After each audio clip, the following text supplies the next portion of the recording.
علیکم ناظرین، پروگرام سیدھی بات کے ساتھ میں ہوں عمار زیدی۔ آج ہمارے ساتھ جو مہمان تشریف رکھتے ہیں وہ مختلف اوقات میں مختلف عہدوں پہ فائز رہے، پاکستان کی سیاست میں بہت نام ہے ان کا، سابق وفاقی وزیر، سابق گورنر سندھ، سابق وزیر اعلیٰ سندھ اور سندھ نیشنل فرنٹ کے چیئرمین جناب سردار ممتاز علی بھٹو صاحب۔ السلام علیکم۔ وعلیکم السلام۔ ممتاز بھٹو صاحب، کیا آپ کامیاب سیاستدان ہیں؟ میں تو بہت خوش ہوں جی، کوئی مانے یا نہ مانے، میں نے اپنے فرائض بھرپور نمونے سے انجام دیے ہیں اور کچھ بڑے اہم اور تاریخی فیصلے کیے ہیں۔ سب سے بڑی بات یہ ہے کہ جو میرا دور اقتدار 5 سال رہا اس میں کوئی ایسا الزام نہیں لگا جس سے میں شرمندہ ہوں۔ حالانکہ ضیاء دور میں مجھے جیل میں ڈالا گیا اور میرے اوپر مختلف قسم کی انکوائریز ہوئیں۔ انہوں نے ایک فوجی کمیشن اپوائنٹ کی کہ وہ جا کے انویسٹیگیٹ کرے اور میرے اوپر مقدمے چلائے۔ میرے اوپر ارادے قتل کا بھی مقدمہ ہوا جو کورٹ میں چالان ہوا اور کورٹ نے مجھے فتویٰ دے کر اور بری کیا۔ کتنے انتخابات میں حصہ لیا ہے آپ نے آج تک؟ میں نے 7 انتخابات میں حصہ لیا ہے۔ اور کتنوں میں کامیابی اور کتنوں میں ناکامی ہوئی؟ 5 میں کامیابی ہوئی ہے اور 3 ہارے، 8 الیکشن 3 ہارے ہیں، جس میں یہ آخری الیکشن بھی شامل ہے جو الیکشن ہی نہیں تھی۔ اس وقت تو ہم لڑنا بھی نہیں چاہتے تھے، وہ بے نظیر کے قتل کا معاملہ تھا تو اس کا مقابلہ ہم نہیں کرنا چاہتے تھے، تو وہ تو ایسے ہی گئی۔ باقی ایک الیکشن جو ہے 2 میں نے ہرائی اور ایک الیکشن کے پولنگز کا آخری وقت پہ ہم نے بائیکاٹ کیا کیونکہ بہت بڑی دھاندلی ہو رہی تھی۔ تو تیسری وہ، باقی 5 میں نے جیتی۔ اچھا یہ بتائیے، ذوالفقار علی بھٹو نے آپ کو سندھ کا وزیر اعلیٰ نامزد کیا، آپ وزیر اعلیٰ بن گئے، لیکن آپ ناکام کیوں ہوئے؟ آپ کے دور میں ہنگامہ آرائی ہوئی، لسانی بل پیش ہوا جس کے اوپر ہنگامہ آرائی ہوئی، پھر آپ کو چینج کر دیا گیا، تو کس وجہ سے چینج کیا؟ آپ ڈیلیور نہیں کر پائے تھے؟ نہیں، اب یہ تو میں نہیں کہہ سکتا تھا۔ میں تو اس وقت بہت پاپولر تھا، لوگ بہت خوش ہوتے تھے۔ انہوں نے مجھے ڈہے سر کا لقب دیا، لوگوں نے دیا، میں نے خرید نہیں کیا کہاں سے، اور میری پالیسیاں کامیاب گئی۔ اس وقت کا جو دور ہے آج بھی لوگ یاد کرتے ہیں اور مثالی دور تھا، کہتے ہیں۔ صاحب، ہندو میتھولوجی میں 10 سر کا راون ہوتا۔ کیا چیز؟ ہندو میتھولوجی میں 10 سروں کا تو راون ہوتا۔ کیا ہوتا ہے 10؟ راون جو ان کا راون نہیں، سندھ میں ڈہے سر ایک بڑا فوک لور اور لیجنڈری وارئر ہے، اس کو ڈہے سر کہتے ہیں۔ ٹھیک ٹھیک۔ کیونکہ میں نے اب امن امان برقرار رکھا اور ٹھوس فیصلے کیے، ان پہ عمل کیا، اور لسانی ہنگامے تو اس نے تو یہاں تو آج کل دیکھیں کہ ہنگامے ہی ہنگامے ہیں، لیکن اس میں میں نے کوئی برا کام گناہ نہیں کیا۔ سندھ میں سندھی کو آفیشیل زبان بنائی تو قصور میرا نہیں تھا، قصور تو ان کا تھا جنہوں نے اعتراض کیا۔ سندھ میں بیٹھ کر کھائیں پیئیں۔ پھر آپ کو وزارت اعلیٰ سے کیوں ہٹا دیا؟ پھر مجھے اوپر بھیجا گیا اور آپ کی جگہ جتوئی صاحب کو وزیر اعلیٰ بنا دیا۔ جی ہاں۔ پھر جتوئی صاحب نے آپ پہ کرپشن کے الزامات لگائے؟ نہیں، کبھی نہیں، کسی کا باپ بھی نہیں لگا سکتا میرے اوپر کرپشن کا الزام۔ کب لگایا آپ؟ جتوئی صاحب جب چیف منسٹر بنے تو انہوں نے آپ کے اوپر الزام لگائے کہ جی چانڈگا میڈیکل کالج میں لوگ مر رہے تھے اور وزیر اعلیٰ سندھ جو ہے وہ سوروں کا شکار کھیل رہا تھا۔ کبھی نہیں، سور کا شکار تو میں بچپن سے کھیلتا ہوں، اس وقت بھی کھیلتا تھا، اب بھی کھیلتا ہوں، لیکن جیسے میں نے اپنے فرائض انجام دیے اس نے کسی نے نہیں دیے، اور تاریخ یہ ریکارڈ کرے گی۔ اچھا، بھٹو صاحب کی پھانسی کے بعد آپ محترمہ بینظیر بھٹو سے ملنے سے حالہ ریسٹ ہاؤس گئے جی تعزیت کے لیے، اور وہاں آپ نے محترمہ کو یہ مشورہ دیا کہ بھٹو صاحب کی لاش کا پوسٹ مارٹم کرایا جائے اور تاکہ اس سے کوئی فائدہ اٹھایا جا سکے سیاسی۔ یہ بات صحیح ہے؟ پوسٹ مارٹم کا میں نے اس لیے کہا تھا کیونکہ بے نظیر بار بار کہہ رہی تھی کہ ہمیں پتہ چلانا ہے کہ ان کو پھانسی دی یا پہلے مرا۔ اس بات پہ وہ بڑی بضد تھی اور بڑی اس پہ وہ ایکسائٹڈ تھی اور بار بار یہ کہتی تھی کہ پتہ لگاؤ۔ تو ہم نے بڑی کوشش کی لیکن پتہ یہ نہیں لگ سکا اور کسی سے. اور یہ کہتی رہی کہ ہمیں یہ پتہ کرنا ہے ضروری کہ پہلے ہی انہوں نے مار دیا یا پھانسی پہ دی. تو اس پر میں نے سجیسٹ کیا کہ اگر یہ پتہ کرنا ہی ہے تو پوسٹ مارٹم سے پتہ چلے گا. اس وقت یہ بات تھی اور کچھ نہیں. تو انہوں نے انکار کر دیا؟ ہاں, انہوں نے کہا نہیں, پوسٹ مارٹم نہیں کرا. آپ نے ایسی کوئی بات کہی تھی کہ سیاسی فائدہ اٹھایا جائے اس سے؟ نہیں, سیاسی کیونکہ محترمہ کی کتاب میں لکھا ہوا ہے, ڈاکٹر آف دا ایسٹ. مجھے پتا ہے, میں نے پڑھا ہے, بہت کچھ اس میں لکھا ہے جو حقیقت پہ مبنی نہیں ہے, لیکن لکھنے والے کو کون روک سکتا ہے. اچھا یہ بتائیے, بھٹو صاحب کو پھانسی ہو گئی, اس کے بعد آپ پیپلز پارٹی سے الگ ہو جاتے ہیں, آپ کی سیاست کچھ کامیاب نہیں ہوئی. بھٹو صاحب کے بعد آپ کی سیاست میں کچھ کامیابی نظر نہیں آتی؟ نہیں, سیاست وہ تو میں نے بڑا ایک مشکل راستہ اختیار کیا. میں نے نظریاتی اور اصولی سیاست کی. اس کے بعد بھٹو صاحب کی شہادت اور زیادہ دور سے نظریہ اور اصول سیاست سے گم ہو گیا ہے.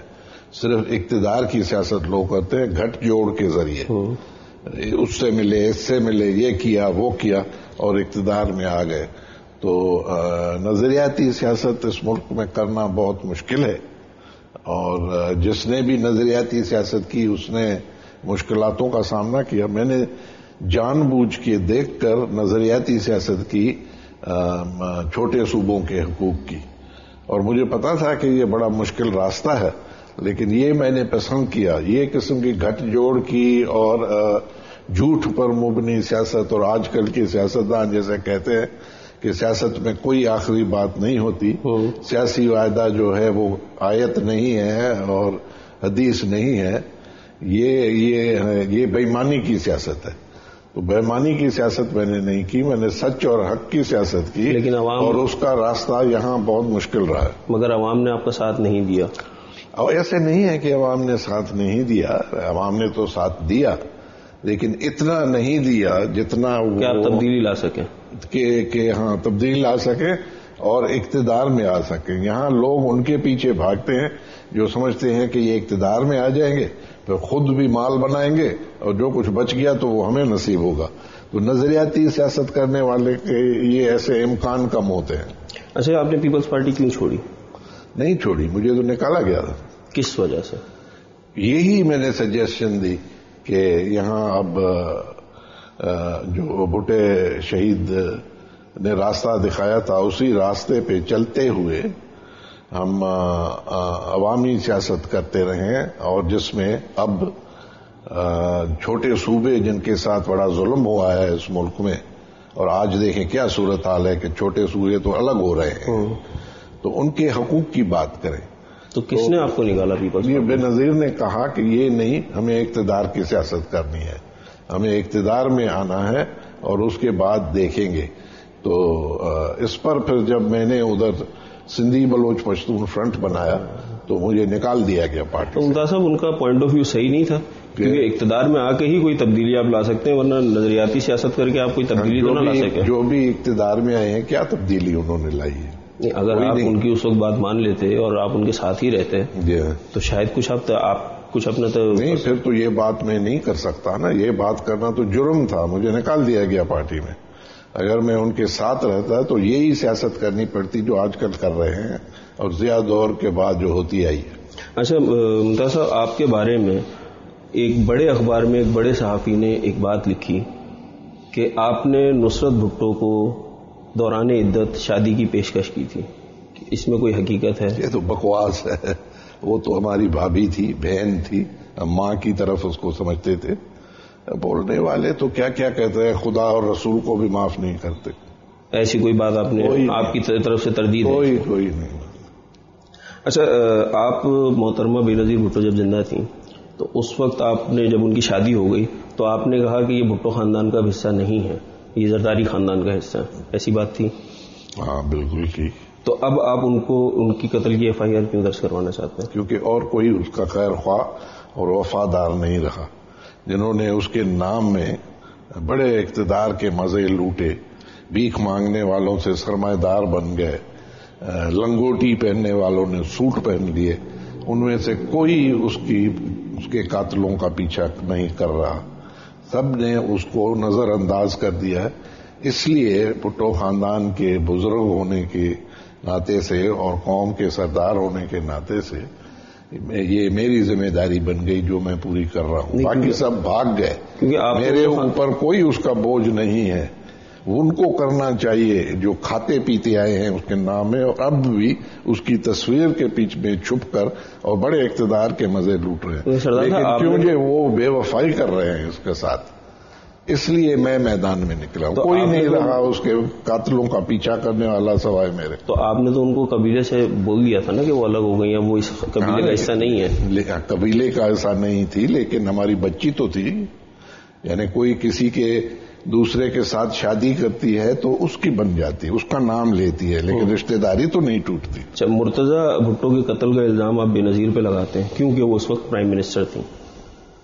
بے نظیر کا قتل جس آدمی کے دور میں ہوا اس سے آپ ملاقاتیں کرتے ہیں, پرویز مشرف سے.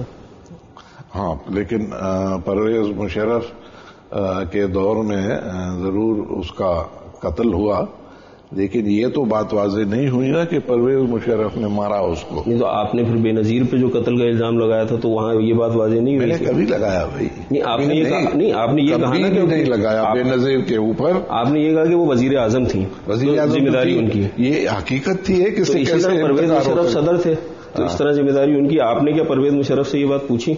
نہیں, میں نے نہیں پوچھی. وہ سوشل اوکیزن تھی, اس کو بھی دعوت تھی, مجھے بھی دعوت تھی, ہم ادھر گئے, ادھر ملے.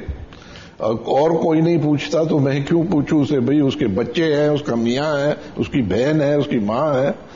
میں تو کیونکہ سب نے اس کے ساتھ غداری کر رہے ہیں سب. اس کے قاتلوں کو یہ کہنے کے بعد کہ ہم جانتے ہیں کون قاتل ہے, پھر بھی مقدمہ درج نہیں کرتے, اس لیے میں کر رہا ہوں. اگر وہ کرتے تو میں نہیں کرتا. اچھا, 1997 میں پیپلز پارٹی کی حکومت ختم ہوئی اور آپ نگراں وزیر اعلیٰ بن گئے, اور آپ کے دور میں محترمہ کے خلاف بہت سارے مقدمات قائم کیے گئے, تو آپ نے اپنی ہی بھتیجی کے خلاف مقدمات دائر کر دیے. رشتہ داری کوئی چیز نہیں ہوتی. قانون کی بالادستی اور حقیقت میں اگر ان کے پاس مقدمے درج ہوئے تو ان کو صفائی پیش کرنی چاہیے تھی. میرے اوپر بھی مقدمے ہوئے, میں نے تو اور کسی کو ذمہ دار نہیں بنایا, میں نے اپنی صفائی پیش کی. ممتاز صاحب, آپ سے گفتگو کا سلسلہ جاری رکھتے ہیں. ناظرین, ایک بریک پروگرام میں شامل کرتے ہیں. بریک کے بعد پھر سردار صاحب سے اس موضوع پہ گفتگو کریں گے.